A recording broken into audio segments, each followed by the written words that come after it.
नमस्कार माझ्या मित्रमैत्रिणींनो, प्रीती अकॅडमी मध्ये तुमच्या सगळ्यांचं सहर्ष स्वागत आहे।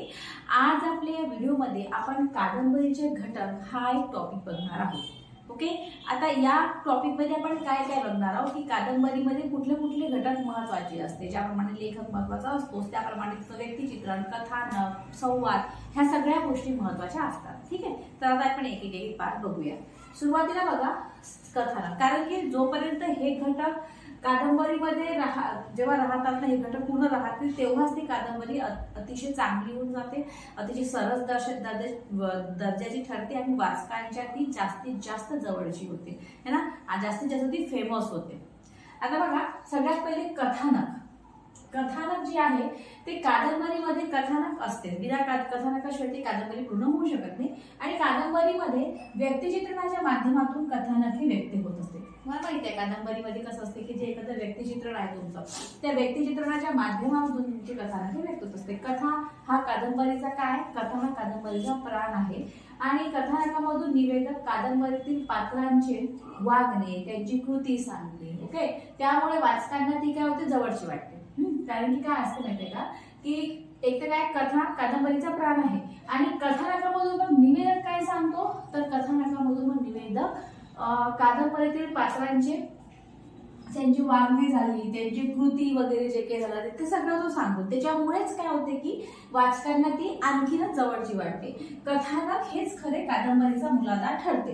आता बघा, प्रारंभ, मध्य आणि शेवट याद्वारे कथानकाचा विकास झालेला आहे। कथानकाचे 3 पार्ट पडतात, एक तुमचा प्रारंभ आहे, मग तुमचा मध्य आहे आणि मग तुमचा शेवट आहे। अशा प्रकारचे 3 भाग त्याचे पडतात। कुठला भाग बघितला आपण, कथानकाचा भाग बघितला। आपण कादंबरीचे घटक बघत आहोत। कादंबरीच्या घटकामध्ये सर्वप्रथम आपण बघितलं कथानक। कथानकामध्ये मी सांगितलं की कथानक हे कादंबरीचा काय प्राण आहे है ना।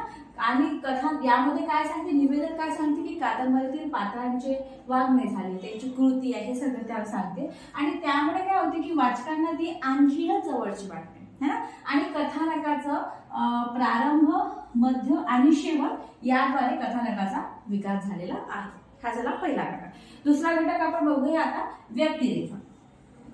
आता हा कथानका इतकाच महत्वाचा आहे। लेखक अवतीभोवतीच्या समाजाचे निरीक्षण करतो, त्यांच्या गुणदोषांची जुळवणी करतो आणि व्यक्तिरेखा घडवतो। व्यक्तिरेखन म्हणजे व्यक्तीचे अंतर्बाह्य वर्णनच होय। कारण की व्यक्तिरेखामध्ये काय असते की जो तुमचा वाचक, तुमचा लेखक आहे तो काय करतो की अवतीभोवतीच्या जगाचे पूर्ण निरीक्षण करतो, त्याच्यानंतर ते समाजाचे निरीक्षण करतो, ते गुणदोषाची पूर्ण जुळवणी करतो, त्यानंतर मग तो व्यक्तिरेखा करतो। आणि म्हणूनच एवढं निरीक्षण केल्यानंतर आणि एवढं सगळं त्यांनी अभ्यास केल्यानंतर त्याच्यानंतर जी व्यक्तिरेखा ते घडवतात, त्या व्यक्तिरेखेतून त्या व्यक्तीचे म्हणजे जे काही पात्र त्यांनी घडवले असेल त्याचे अंतर्बाह्य दर्शन घडते आपल्याला आणि ती आणखीनच कादंबरी मग लोकप्रिय होते। ओके, आता हे 2 घटक बघितले, याच्या पुढचे घटक बघा। बघा आता, तर तिसरा घटक आपण वातावरण बघूया। पहिला घटक आपण बघितला कथानक बघितलं, त्याच्यानंतर व्यक्तिचित्रण बघितलं दुसरा घटक, आणि तिसरा घटक आपण आता बघूया वातावरण। आता वातावरणामध्ये काय बघा की हा घटक जरी गौण असला तरी त्याचे स्थान जे आहे ते खूप महत्वपूर्ण ठरते। वातावरण निर्मिती यामुळे कादंबरीतील कथानक व व्यक्तिरेखा उठावदार दिसतात आणि वातावरणाची पार्श्वभूमी जितकी उठावदार असेल तेवढेच कादंबरी आणखी परिणामकारक ठरते। वातावरण निर्मितीमधून कथानक व व्यक्तिचित्रणातील रहस्य उलगडण्यास काय होते, मदत होत असते। म्हणजे ज्याप्रमाणे कथानक, त्याच्यानंतर तुमचं व्यक्तिचित्रण हे 2 घटक महत्वाचे आहेत, त्याचप्रमाणे तिसरा जो घटक आहे तो वातावरण हा सुद्धा तेवढाच महत्वाचा आहे।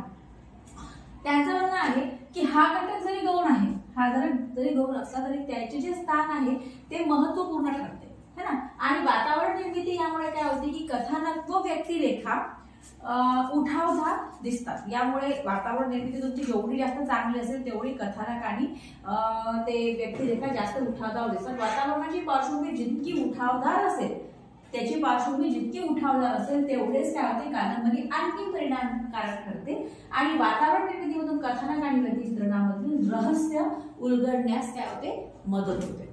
आता दुसरं बघूया, तर निवेदन।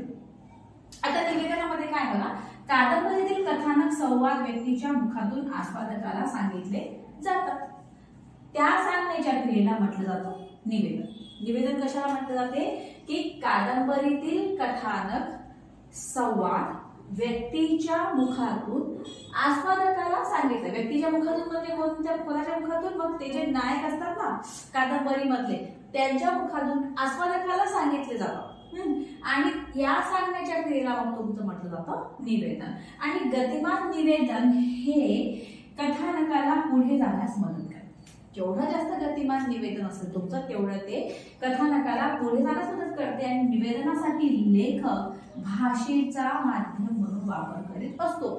त्यासाठी कधी प्रमाण भाषा वापरली जाते तर कधी बोली भाषेचा वापर करतो. आणि कादंबरीतील पात्र जेव्हा बघा लक्षात घ्या काय आहे की निवेदन काय असते की निवेदनामध्ये काय असते की कादंबरीमध्ये जे कथानक आहे जे संवाद आहे ते काय की व्यक्तीच्या मुखातून आस्वादकाला सांगितलं जाते. ते म्हटलं तुम्हाला निवेदन. आणि निवेदनामध्ये काय आहे की त्यामध्ये कधी प्रमाण भाषा वापरली जाते तर कधी बोली भाषेचा उपयोग केला जातो. ठीक आहे ना.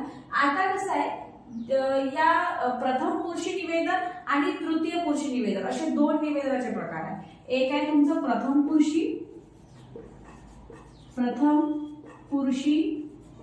एक प्रथम पुरुषी निवेदन देते आणि एक तृतीय पुरुषी निवेदन देते. आता बघूया हे काय आहे. प्रथम पुरुषी मध्ये काय असते की कादंबरीतील पात्र स्वतः बोलतात.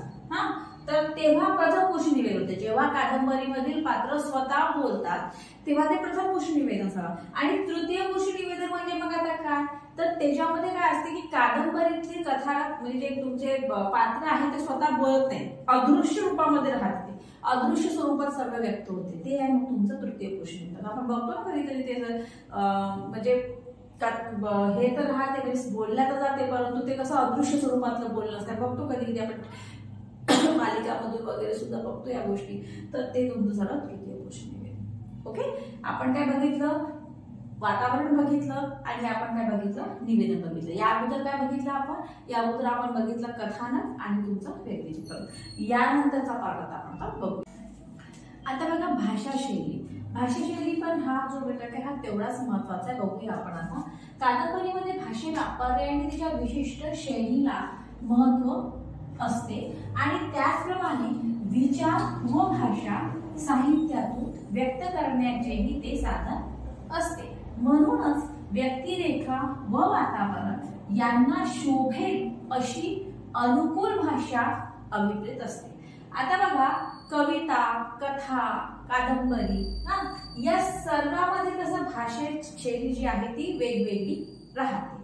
आता बघा की भाषा शैलीमध्ये काय काय असतं समजा बघा त्याचा संवाद आहे, त्यांचा उपमा झाली है ना, म्हणी आहे, सुभाषिती आहे, वाक्यप्रचार आहे इत्यादीमुळे इथे स्थान काय असते महत्वाचे, इथे जे स्थान महत्वाचे असते भाषा शैलीमध्ये. आणि हे सर्व घटक कादंबरीमध्ये कमी अधिक प्रमाणामध्ये राहतात है ना. कारण की बघा भाषा शैलीमध्ये हे जर घटक असले संवाद झाले, उपमा झाले, तुमचं म्हणी झाले, सुभाषिती झाली, वाक्यप्रचार झाले, यामुळे काय या घटकांना महत्वाचे स्थान आणि हे सर्व घटक कादंबरीमध्ये कमी अधिक प्रमाणामध्ये आढळतात. आणि कादंबरी माझं बोलण्यात चुकली मी, हे सर्व घटक कादंबरीमध्ये कमी अधिक प्रमाणात वापरतात. म्हणजे कोणते घटक हे नाही, हे संवाद उपमा वगैरे हे नाही, हे तर राहतातच, पण कुठले घटक आढळतात हे जे आपण अगोदर बघितले ना, कथानक झाले, व्यक्तिचित्रण झालं, तुमचं वातावरण निर्मिती झाली, भाषाशैली, हे घटक कमी अधिक प्रमाणामध्ये असतात. माझं बोलण्यामध्ये जो चुकून गेलं होतं तर हे घटक कमी अधिक प्रमाणात राहतात आणि कादंबरी या रचना प्रकाराला बळकटी येण्यासाठी हे घटक महत्वाचे राहतात. आता बघा तुमचं कथा झाली, कादंबरी झाली, कविता झाली, या सगळ्यामध्ये कसं भाषाशैली वेगवेगळ्या प्रमाणात वापरते. कवितेमध्ये वेगळी भाषाशैली असते, कादंबरीमध्ये वेगळी असते, कथेमध्ये वेगळी असते है ना. मग त्यानुसार तशी भाषाशैली ते वापरली जाते. आपण निवेदन शैली बघितली, निवेदन शैलीमध्ये आपण बघितलं की बाई तृतीय पुरुष निवेदन शैली आहे ना. त्याच्यानंतर आपण अजून काय बघितलं, आपण अजून बघितलं व्यक्तिचित्रण बघितलं आपण है ना, आपण कथानक बघितलं है ना, आपण वातावरण निर्मिती बघितली. हे सर्व जे घटक आहेत तुमच्या कादंबरीमध्ये कमी अधिक प्रमाणात असतात. ओके. आता हे झाले कादंबरीचे घटक. माझ्या मित्र-मैत्रिणींनो आजच्या भागामध्ये आपण एवढंच पाहूया, इथेच थांबूया. व्हिडिओ फार लंबा होतो, मग बघण्यामध्ये थोडासा हे होते, तुम्ही पण कंटाळवाणे होऊन जातो तेवढा मोठा व्हिडिओ बघायला. तर आता आपण जे काही जी वाटचाल मी तुम्हाला म्हटलं होतं ना, मराठी कादंबरीची वाटचाल, ती मराठी कादंबरीची जी वाटचाल आहे ती आपण नेक्स्ट व्हिडिओमध्ये बघूया. ठीक आहे, तोपर्यंत आपण थांबूया.